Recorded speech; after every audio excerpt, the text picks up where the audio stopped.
Hi everyone, in this video I'm going to be talking about X-Men Mutant Apocalypse, a side-scrolling beat-em-up game for the SNES.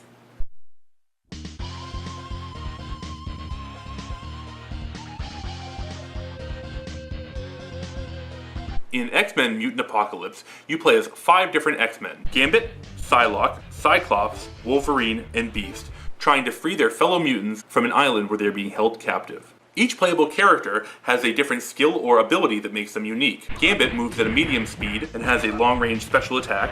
Psylocke moves a bit faster and likes to get up close and personal with her attacks. Cyclops moves slowly and can use his eye beam to get enemies at a long range. Wolverine is the fastest of the bunch and can climb using his claws. Beast moves slow and can walk on the ceiling. The game is controlled through the D-pad, the B button to jump, and the Y button to execute attacks. Special attacks can also be activated by executing a short button sequence. Each of the 5 characters has their own unique level to beat. Once you complete all 5 initial stages, the rest of the game can be beat with any character you choose. In the beginning of the game, each of the characters has 2 lives, and you have to complete their initial stages without losing both of them. After that, you only need to keep 1 character alive for the remainder of the game. There are no checkpoints in the levels, so if you happen to die, you'll be sent back to the beginning of the stage. High points. During some boss battles, there are cool special effects in the background that aren't seen elsewhere.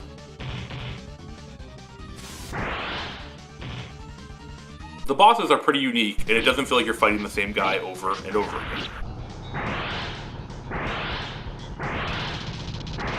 The levels are also pretty unique, and after the first 5 start to feature different enemies that mix up the game a bit. The special attacks are easy to pull off and add to what is otherwise a pretty bland moveset. Low points. The biggest low point for me is the difficulty. It doesn't feel like a fun difficulty, it feels like an annoying difficulty. This is especially evident when you're fighting multiple enemies. The animation for when you get hurt is long and can get you into a situation where you keep getting hit and can't do anything to break out of the sequence until your health is mostly depleted. I find it really difficult to complete the first 5 levels in a row because there are no passwords given out until you complete all 5. The problem for me was that I felt like once I had really mastered a level and completed it, I would start to lose skills in other levels, making them more difficult to progress, which meant I couldn't complete them all back to back to back to back to back.